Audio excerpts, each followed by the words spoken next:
किसी ने गीता और कुरान लिखा,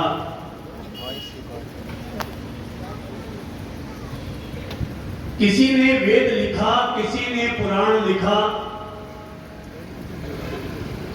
किसी ने गीता और कुरान लिखा। लिखनी थी सारी कायनात को केवल एक शब्द में, मैंने बड़े प्यार से मां लिखा। मैंने बड़े प्यार से मां लिखा। मैंने बड़े प्यार से मां लिखा। हिसाब लगाकर देख लो, दुनिया का हर रिश्ता अधूरा और आधा है।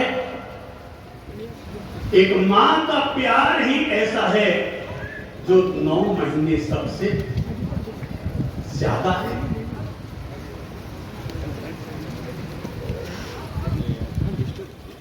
अक्षर अक्षर जिसने पढ़ना सिखाया, इंच इंच जिसने हमें बनाया, आज हम जो कुछ भी हैं वो मां की बदौलत है। चाहे मां मेरी हो, चाहे मां आपकी हो, मां तो मां होती है।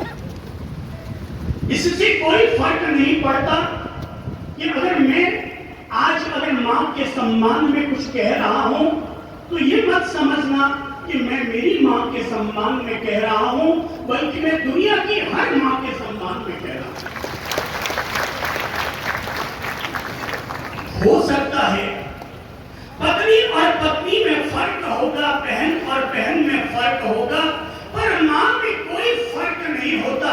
सबकी मां एक जैसी होती है और हम सभी इंसान जन्म लेने के लिए केवल एक ही रास्ता चुनते हैं और वो है मां की कोख, वो है मां का आंचल। और इसीलिए हम प्यार और सम्मान के साथ उस मां को अपने सलाम करते हैं, उस मां को अपने प्रणाम करते हैं, उस मां को अपने वंदन करते हैं।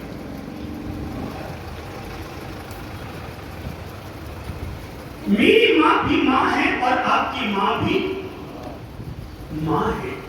मां चाहे मरुदेवी हो, चाहे कृष्णा, मां चाहे देवकी हो या यशोदा,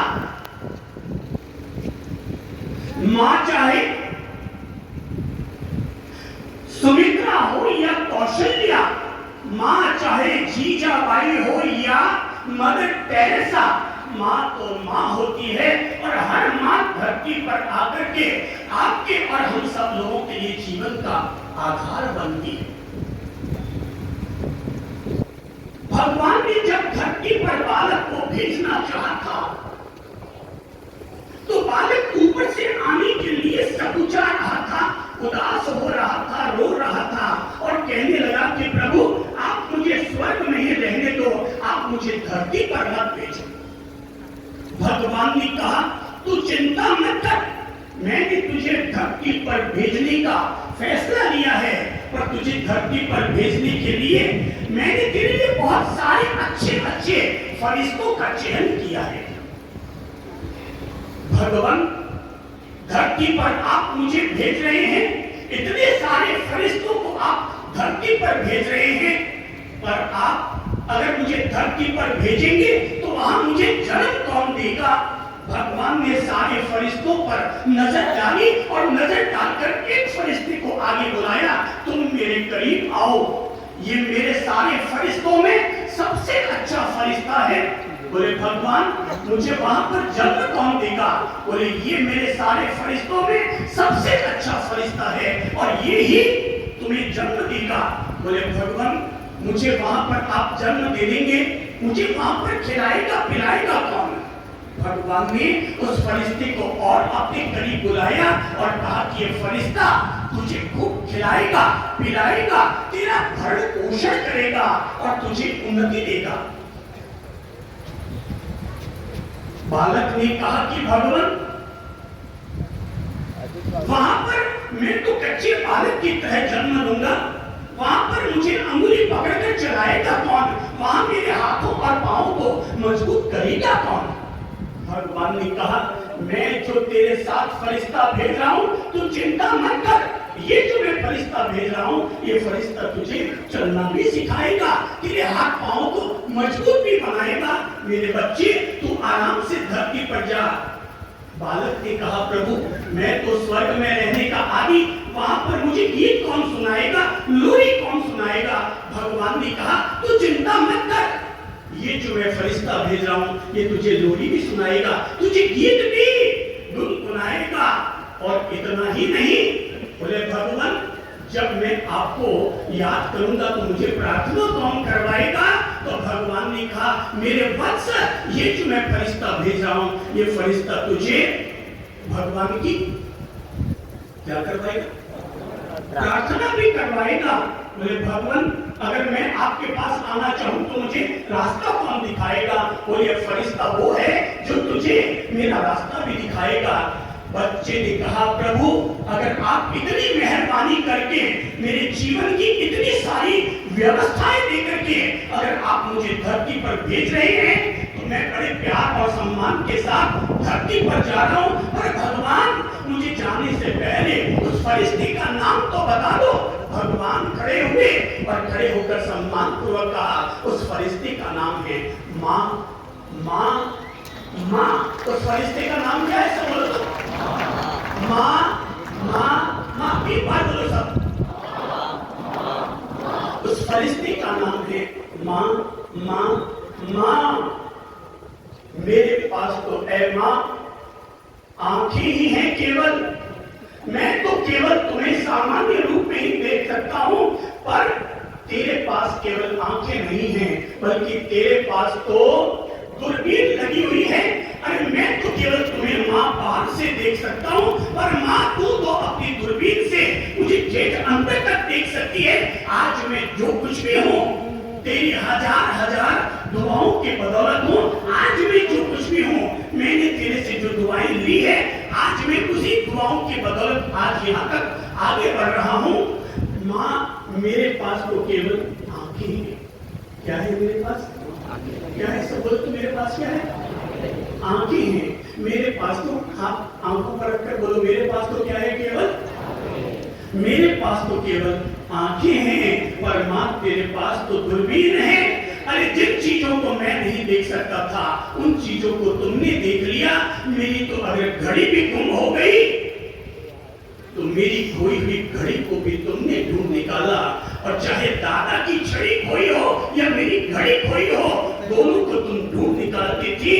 माँ, ऐ मेरी प्यारी माँ, अगर मुझसे कुछ खो जाता तो तुम ढूंढ के निकाल लेती थी। पर माँ आज जब तुम खो गई हो तो मैं नहीं जानता कि मैं तुम्हें ढूंढ करके कैसे निकालूं।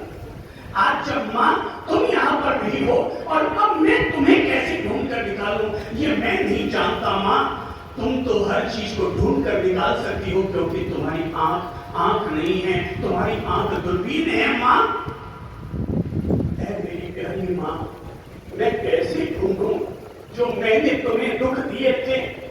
तूने मेरे सारे दुखों को, मेरे द्वारा दिए गए सारे दुखों को माँ तूने बिस्तर के नीचे दबा कर रख दिए थे। मैंने उनको खूब ढूंढना चाहा कि ऐ माँ मैं ढूंढूं कि मैंने तुम्हें अब तक कौन कौन से दुख दिए। मैंने ढूंढना चाहा पर मैं नहीं ढूंढ पाया, क्योंकि तूने सारे मेरे द्वारा दिए गए दुख तूने बिस्तर के नीचे दबा कर रख दिए थे। मैं माँ कैसे ढूंढूं जो माँ मैंने तुम्हें दर्द दिए थे, क्योंकि मैंने जो दर्द दिए उससे तुम्हारी आंख में जो आंसू आए थे, तुमने तकिए की खोली से उन्हें पहुंच कर गिलासों में भर दिए। पर मैं उन्हें अब उन दर्दों को ढूंढ नहीं सकता। माँ मुझे पता है कि तुम हर दर्द को ढूंढ सकती है। मेरे पास तो केवल आंख है, पर तेरे पास माँ दूरबीन है। माँ तेरी आंख दूरबीन है। तू अगर आसमान में है तब भी तू मुझे देख सकती है, तू अगर स्वर्ग में है तब भी मुझे देख सकती है, तू अगर मेरे आसपास धरती पर है तब भी तू मुझे देख सकती है। ऐ माँ मैं तो इधर उधर की दुनिया में भटक जाता हूँ, पर तेरी दुआएं तो शुरू की सुबह ही मेरे साथ होती है। तू और देखो किसमें क्या शब्द आता है, क्या स्वर निकल कर आता है। तभी से ताली बजाओ और ध्यान तो ताली पर तो पता चलेगा शब्द में एक ही ताली में एक ही शब्द निकलता है। माँ माँ माँ माँ माँ माँ माँ माँ माँ माँ माँ माँ माँ माँ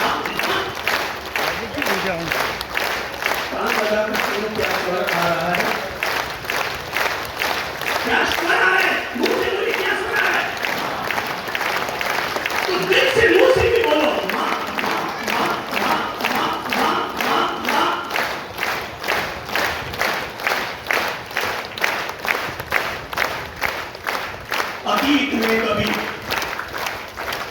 में कभी देवताओं के बीच में इस बात को लेकर के विवाद हो गया था कि देवताओं में प्रथम पूज्य देव कौन है।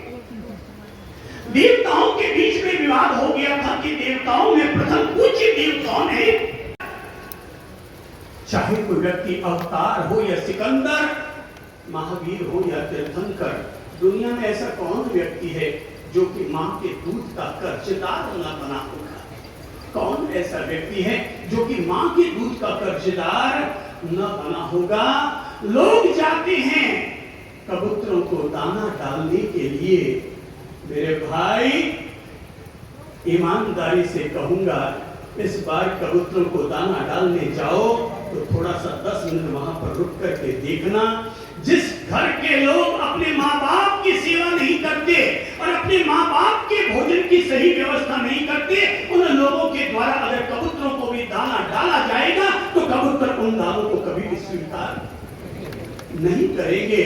जो लोग वृद्धाश्रम में जाकर के और अपनी ओर से कमरा बनाते हैं पर अपने घर में अपने बुजुर्ग माँ बाप के लिए सुख के कमरे की व्यवस्था नहीं करते हैं, उन लोगों के द्वारा दिया गया दान दान नहीं बल्कि उनके द्वारा दिया गया दान भी दान का अपमान है। जो लोग मंदिर में जाकर के पूजा करते हैं, पद्मावती माता, महालक्ष्मी जी माता को जाकर के चुनरी ओढ़ाते हैं, पर अपने माँ के लिए अगर उसके लिए सही सुख की चुनरी की व्यवस्था नहीं करते, हो सकता है एक मंदिर के पत्थर की मूर्ति आपकी चुनरी स्वीकार कर ले, पर ऊपर रहने वाली स्वयं साक्षात देवी आपकी चुनरी कभी भी कबूल नहीं करेगी। वो कभी कबूल उन्हीं लोगों का करती है जो लोग अपने माँ बाप के काम आते हैं, जो अपनी माँ के काम आते हैं, जिसने समझा है कि माँ की ममता क्या होती है। दुनिया में 3 शब्द हैं, आत्मा, महात्मा और परमात्मा। सब बोलो तो 3 शब्द क्या है? क्या है? आत्मा। दूसरा क्या है? महात्मा। और तीसरा क्या है? परमात्मा। दिल पर हाथ रखकर अपने आप से अंदर देखो, क्या है? आत्मा। सामने कौन बैठे हैं? महात्मा। ऊपर अंगुली उठाकर देखो तो क्या है? परमात्मा। वापस दिल पर हाथ रखकर बोलो, अंदर क्या है? जो नहीं बोल पाए वो भी बोलो, अंदर क्या है? आत्मा। सामने कौन बैठे आपके? महात्मा। और ऊपर कौन है? अंगुली उठाकर बोलो, परमात्मा। अंदर है आत्मा, सामने है महात्मा और ऊपर है परमात्मा। मेरे प्यारे भाई बहनों, जरा मुझे बताओ तो आत्मा, महात्मा और परमात्मा में कौन है? अंतिम अक्षर क्या है? दोबारा बोलो तो, तीसरी बार बोलो तो, माँ। माँ माँ। आत्मा में भी क्या है? माँ। महात्मा में भी क्या है? माँ। और परमात्मा में भी क्या है? माँ। अर्थात चाहे आत्मा हो, चाहे महात्मा हो, चाहे परमात्मा हो, तीनों की अगर कोई मेकर है, तीनों की अगर कोई निर्माता है तो वो भी माँ है। माँ को अंग्रेजी में हम लोग प्यार से कहते हैं mother, MOTHER, mother. M for maker, सब बोलो, M for maker, O for of, O for of, T for the, T for the, H for human, H for human, E for excellent, E for excellent, R for relations, R for relations, maker of the human excellent relations. अर्थात दुनिया में उस ताकत को कहते हैं माँ, जो संसार के सर्वोत्तम संबंधों की निर्माता है, जो सारे संबंधों की जनक है संसार में, उसी को हम कहते हैं माँ। उसी को हम कहते हैं माँ। उसी को हम कहते हैं माँ। उसी को हम क्या कहते हैं? माँ। गौर करूंगा, आप सब लोगों को अपने बचपन की तरफ लेकर चलूंगा, और अब जरा लेकर चलो अपने आप को भाव के रूप में ही सही, एक कल्पना के रूप में ही सही, चलो अपन सब माँ की कोख में चलते हैं और माँ की कोख में चलकर उतरते हैं और देखते हैं अपने सामने हर आदमी, हर भाई बहन, हर बच्चा अपने सामने माँ को साकार करे। मैं भी मेरी माँ को देवलोक से यहाँ पर आमंत्रित करता हूँ, उन्हें यहाँ पर साकार करता हूँ, और हर व्यक्ति पहले एक बार अपने माँ के पास चले, उनकी कोख के अंदर तक उतर जाए और अब देखिए वो 9 महीने कहाँ रहा है, वो 9 महीने कहाँ रहा है। हम सब 9 महीने कहाँ रहे, कहाँ रहे, कौन सा पेट था वो, किसका था, जोर से बोलो, किसकी कोख थी वो, माँ की। हमने तो कह दिया माँ की कोख थी, वो माँ का पेट था। हकीकत तो ये है वो 9 महीना हमारे स्वयं के जीवन के निर्माण का घर था। हम वहां पर रहे 9 महीने और उस 9 महीने के दौरान हमने वहां पर क्या खाया, क्या पिया, किससे हमारा शरीर बना, और तब अपने आप हमारे मुंह से निकलेगा, किसके खून से बने हम, माँ के खून से। किसका भोजन लिया हमने कोख में, माँ का भोजन। किसके संस्कार लिए हमने पेट में, माँ से। 9 महीने तक माँ ने हमें अपने पेट में रखा, अपने खून से हमें सींचा। हमारे शरीर में आज जितना भी खून धड़क रहा है ये तो केवल ब्याज है भाई साहब, मूल तो सारा का सारा माँ का खून इस शरीर में दौड़ रहा है। ढेर सारी सुविधाएं हैं, पर उस युग में तो माँ के सामने एक ही विकल्प रहता था कि बच्चे को जन्म देते समय या तो माँ बचेगी या बच्चा बचेगा। तब भी माँ कुर्बानी देने के लिए तैयार रहती थी कि मैं फिर भी बच्चे को जन्म दूंगी, भले मेरा जीवन रहे या ना रहे। इसीलिए हमारे पुराने जमानों में एक आदमी के 2-2, 3-3, 4-4, 5-5 शादियां हो चुकी होती थी, क्योंकि जन्म देना बच्चे को अर्थात माँ के द्वारा फिर से एक नया जन्म पाना है। और ये त्याग और तप जिसने किया है और जिस व्यक्ति ने ये त्याग और तप समझा है वो जानता है कि दुनिया में माँ क्या होती है, वो जानता है कि दुनिया में माँ क्या होती है, किसे कहते हैं माँ, किसे कहते हैं माँ। दिलाना चाहूंगा, ले जा रहा हूं आपको एक ऐसे घटनाक्रम की तरफ कि क्या होती है मां, ये समझने के लिए। मां खाना बना रही थी और खाना बनाते बनाते अचानक मां के पास संदेशा पहुंचता है कि उसके बेटे का चौराहे पर एक्सीडेंट हो गया है। और मां ने जैसे ही यह बात सुनी कि झट से अपनी चूल्हा बेलन को किनारे फेंका, घर का दरवाजा खुला ही छोड़ दिया और निकल पड़ी मां अपने बच्चे को संभालने के लिए। चौराहे पर पहुंची तो पता चला कि आपके बच्चे को हॉस्पिटल लेकर गए हैं। हॉस्पिटल गई दौड़ती दौड़ती मां, पर वहां पता चला कि उनका बच्चा तो बेहोश है, आईसीयू में भर्ती है और वेंटिलेटर पर चल रहा है। मां बच्चे को देखना चाहती है पर डॉक्टर साहब मना कर रहे हैं, उसका इतना भयंकर एक्सीडेंट हुआ है कि उसे सुध-बुध भी नहीं है, उसके पास अभी जाना किसी भी तरह का इंफेक्शन हो सकता है। 1 दिन बीता, 2 दिन बीता, 3 दिन बीता, मां वहीं पर मंदिर में बैठी है। 3 दिन से लगातार उपवास करते हुए मां वहीं पर बैठी है, भगवान के आगे केवल एक ही मिन्नत कर रही है, भगवान तू भले मुझसे मेरा जीवन ले ले पर मुझे मेरे बच्चे का जीवन दे दे। मां तू मुझसे मेरा जीवन ले ले पर मेरे बच्चे को जीवन दे दे। और वो केवल यही दुआ, यही प्रार्थना भगवान के आगे करती चली जा रही है। 3 दिन बीत गए, बच्चे को होश न आया। मां लगातार डॉक्टरों से एक ही मिन्नत कर रही है, प्लीज मुझे मेरे बच्चे से मिलने दो, कहीं ऐसा ना हो कि कल को मेरा बच्चा चल बसे और मैं अपने बच्चे का अंतिम समय में मुंह भी न देख पाऊं, उसके करीब भी न जा पाऊं। जब 3 दिन बीत गए तो डॉक्टरों को लगा कि कहीं ऐसा ना हो कि बच्चा जो कोमा में गया हुआ है वो उठ ही ना पाए। डॉक्टरों ने सोचा, तय किया, डॉक्टरों की टीम ने कहा कि कोई बात नहीं, अब जो होना होगा सो होगा। मां तुम्हें वहां पर जाने की रजा दी जाती है, मगर सावधान, तुम अपने बच्चे को छूना मत। उसने कहा मैं वादा करती हूँ मैं अपने बच्चे को टच भी नहीं करूंगी, पर मुझे केवल उसके करीब जाने दो, उसका मुंह देख लेने दो, मुझे इतने मात्र से ही संतोष हो जाएगा। मां जाती है आईसीयू में और जैसे ही अपने बच्चे को पूरा पट्टियों से बंधा हुआ देखती है, वो अंदर तक सिहरन उसके पैदा हो जाती है। वो बच्चे के पास जाती है, मां बच्चे के बिल्कुल करीब चली जाती है, होठों की तरफ देखती है, आंखों की तरफ देखती है, आंखें बंद करती है और पर भगवान से जो उसे दुआ और प्रार्थना करनी होती है वो अपनी दुआ और प्रार्थना करती है और केवल इतना सा कहती है, प्रभु मेरी जिंदगी ले लो, प्लीज मेरे बच्चे को नया जीवन दे दो, प्लीज मेरे बच्चे को नया जीवन दे दो। मैंने जीवन में अगर किसी भी तरह का धर्म किया है, मैंने कोई भी पुण्य कार्य किया है, नीति का काम किया है, मुझे उस नीति का फल दो भगवान और मेरे बच्चे को जीवन दो। ये वो प्रार्थना करते जा रही थी और इसी प्रार्थना के दौरान उसकी आंखों से आंसू टपकने लगे और वे ही आंसू उस बच्चे के होठों पर जाकर के गिरे।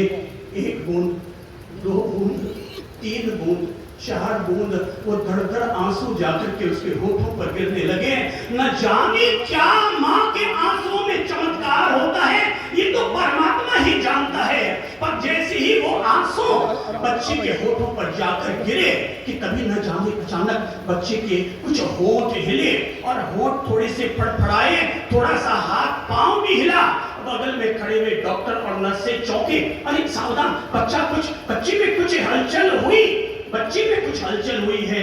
बोले क्या हुआ क्या हुआ? और तभी बच्चे के मुंह से निकल पड़ा, माँ माँ माँ माँ माँ माँ। तब डॉक्टर ने कहा, क्या ऐसा भी हो सकता है कि जहां पर दवाएं भी फेल हो जाती हो वहां पर माँ की दुआ इस तरह से काम कर जाती है?